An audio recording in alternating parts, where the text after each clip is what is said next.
Pebbles நேயர்களுக்கு விநாயகர் சதுர்த்தி நல்வாழ்த்துக்கள். இன்றைக்கி விநாயகர் சதுர்த்தி அன்றைக்கி நம்ம அம்மினி கொழுக்கட்டை தான் செய்ய போகிறோம். இதுக்கு ஒரு 3/4 கப் அளவுக்கு நம்ம மாவு எடுத்துக்கலாம். தேவையான அளவுக்கு நம்ம உப்பு எடுத்துக்கலாம். இதுக்கு நல்லெண்ணெய் ஒரே ஒரு டேபிள் ஸ்பூன் அளவுக்கு ஆட் பண்ணிக்கலாம். நம்ம மாவு ரெடி பண்ணிட்டோம். இதுக்கு என்ன நம்ம 1 டம்ளர் அளவுக்கு தண்ணியை சூடு பண்ணிக்கலாம். தண்ணி நல்லா கொதிச்சிருச்சு. இப்போ நம்ம ஆஃப் பண்ணிக்கலாம். இப்போ நம்ம கொஞ்சம் கொஞ்சமாக இந்த மாவு கூட ஆட் பண்ணிக்கலாம். எப்போவுமே என்னென்னா மாவு 2 மடங்கு நம்மளுக்கு ஜாஸ்தி ஆகும். பார்த்திங்கன்னா மாவு பாருங்கள் 2 மடங்கு ஜாஸ்தி ஆயிடுச்சு. கட்டி இல்லாமல் நம்ம அப்படியே மிக்ஸ் பண்ணிக்கலாம். இது ஒரு 5 மினிட்ஸ் அப்படியே விட்டுருங்க, கொஞ்சம் ஆறணும். அதுக்கப்புறம் நம்ம சின்ன சின்ன உருண்டைகளாக பிடிச்சிக்கலாம். மாவு 5 மினிட்ஸ்க்கு அப்புறம் பார்த்து லைட்டாக ஆறி இருக்குது. இப்போ நம்ம இது கூட நம்ம 1 டீஸ்பூன் அளவுக்கு நம்ம வெள்ளையில் சேர்த்துட்டு அப்படியே மிக்ஸ் பண்ணிக்கோங்க. இது இன்னும் ஒரு டேஸ்ட் நல்லாயிருக்கும்.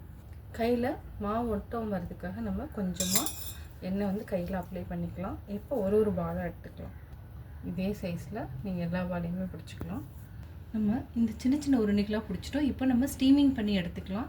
உருண்டைகள் எல்லாத்தையுமே நம்ம வாழை இலையில் வச்சுக்கலாம். ஸ்டீமிங் டைம் கரெக்டாக 7 மினிட்ஸ்க்கு அப்புறம் நம்ம ஆஃப் பண்ணிக்கலாம். இப்போ நம்ம மூடி வச்சுக்கலாம்.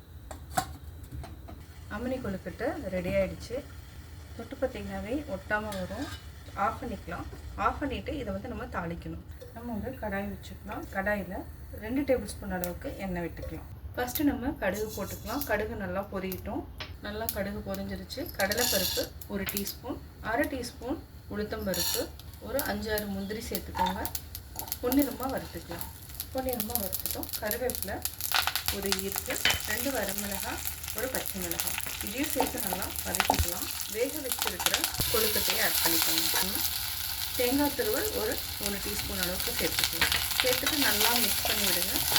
விநாயகர் சதுர்த்தி ஸ்பெஷல் அம்மி கொழுக்கட்டை ரெடி. இது கூட இட்லி பொடி இருந்தாலும் நீங்கள் துவிக்கலாம். அது ஒரு டிஃப்ரெண்ட் டேஸ்ட் இருக்கும்.